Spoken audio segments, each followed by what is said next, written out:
సమసిపోని సమస్యలతో వీడని చిక్కుముడితో ఈ సంసారం సుఖాల తీరం చేరేదెప్పుడు స్వామి? దేవతలాంటి ఆ ఆడబిడ్డ తలరాత సరిగా రాయలేని స్వామి ఇంకెన్ని సమస్యల వలయంలో దించాలని ఆమె మెడలో నల్లపూసని ప్రసాదించావు స్వామి. సరే, అంతా ఆయన లీల. మనం మధ్యలో నిమిత్తమాత్రులం. మనం చేయాల్సింది చేద్దాం. పద శిష్య.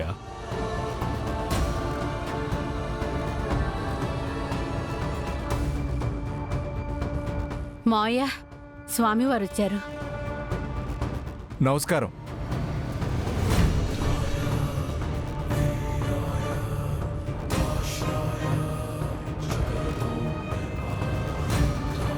నమస్కారం స్వామి. నమస్కారం. నమస్కారం స్వామి. నమస్కారం అమ్మా. నమస్కారం స్వామి. నమస్కారం. నమస్కారం.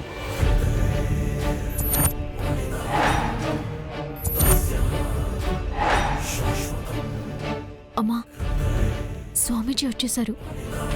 ఆయన కన్నీ తెలుస్తే అంటారు కదమ్మా. నన్ను చూడగానే నేను ఆడింది నాటకమని ఆయన కనిపెట్టేస్తే? అదే నా టెన్షన్ కూడా. అందుకే నిన్న ఆయన వద్దు అని వాదించాను. మీ తాతయ్య అత్త వింటే కదా. ఇప్పుడు ఏం జరుగుతుందోనని నాకు కూడా కంగారుగానే ఉంది.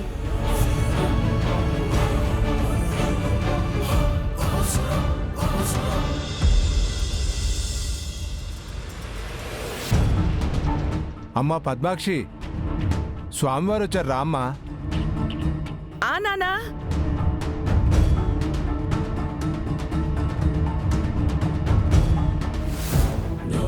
నమస్కారం స్వామి. ఆయుష్మాన్ భవ.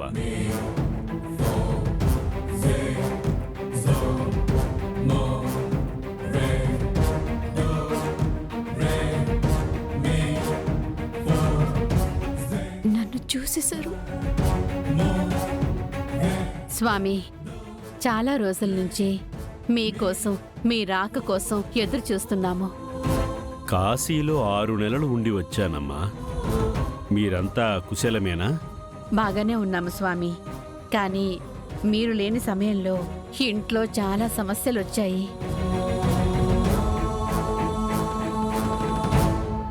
నమస్కారం స్వామి. శుభమస్తు. చాలా గొడవలయ్యాయి స్వామి.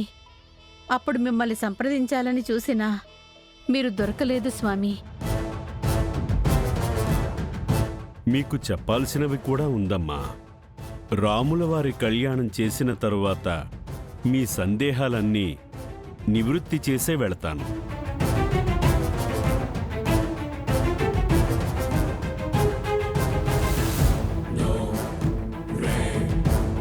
మీరు మాకు అండగా ఉంటే మాకు ఏ సమస్యలు ఉండవు స్వామి. అది సరే, ఏర్పాట్లు ఎక్కడ చేశారు? అక్కడ చేశాము స్వామి. రండి. పదండి.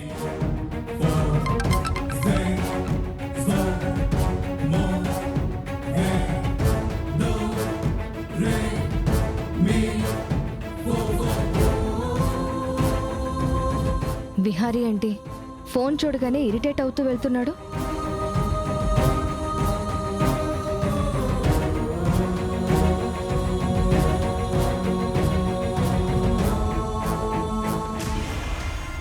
రై విహారీ, ఏంట్రా? నేనొకడిని ఉన్నానన్న భయం నీకు పోయిందారా? లేక నన్ను పూర్తిగా మర్చిపోయావా? భయపడేది నేను కాదు, నువ్వు. అందుకే నా ముందుకు రాకుండా, నాకు కనపడకుండా, నీ గురించి నాకు తెలియకుండా దాక్కొని తిరుగుతున్నావు. ఒక్కసారి నా ఎదురుగా రారా. వస్తే ఏం చేస్తావురా?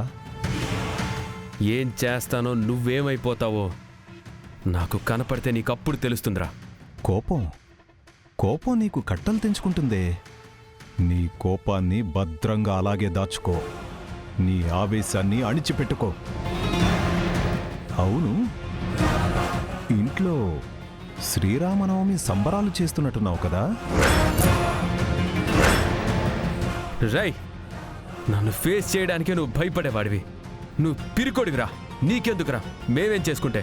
నువ్వు నీ వాళ్ళు సంతోషంగా ఉంటే నేను చూస్తూ ఎలా ఊరుకుంటాన్రా? రై చాలరా, ఇంతటితో నీ ఆటలు ఆపేయ్. నేను నిన్ను వదిలేస్తాను.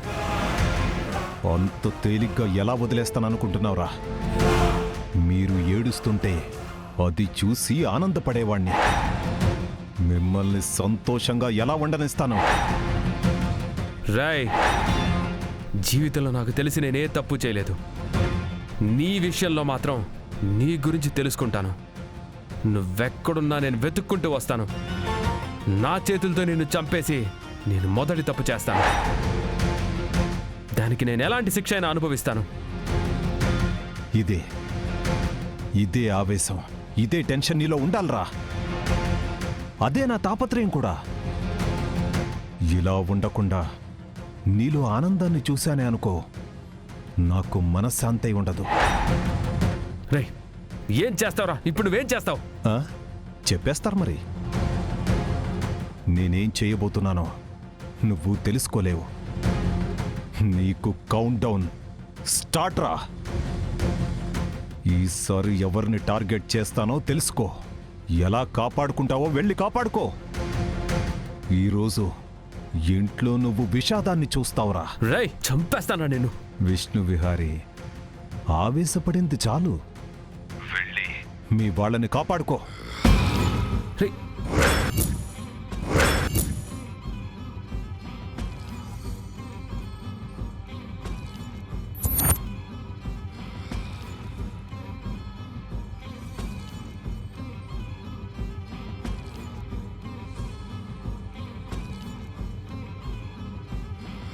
విహారీ ఎవరితో అంత ఆవేశంగా మాట్లాడుతున్నాడు?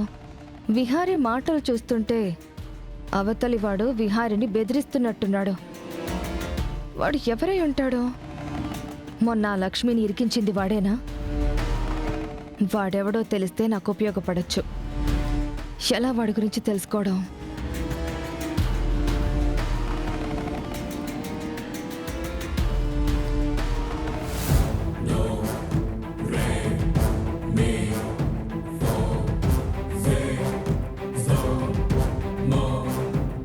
మిమ్మల్ని సంతోషంగా ఎలా ఉండనిస్తాను? ఈసారి ఎవరిని టార్గెట్ చేస్తానో తెలుసుకో. ఎలా కాపాడుకుంటావో వెళ్ళి కాపాడుకో. వీడిప్పటికే చాలా దారుణాలు చేశాడు. ఈరోజు వాడు ఏం చేయబోతున్నాడు? వాడేం ప్లాన్ చేసినా నేను అడ్డుకోవాలి. వాణ్ణి ఎలాగైనా ఆపాలి.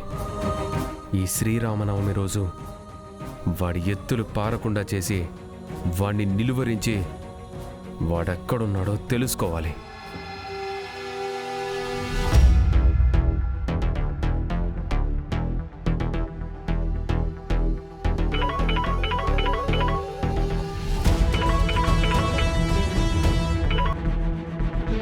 చెప్పంబిక. సుభాష్, నాకు విహారీ విషయంలో చాలా డౌట్గా ఉంది. ఏమైంది? మొన్న టెండర్ విషయంలో టెండర్ మా కంపెనీకి రాకుండా ప్రయత్నం చేసింది విహారీనే. వాట్?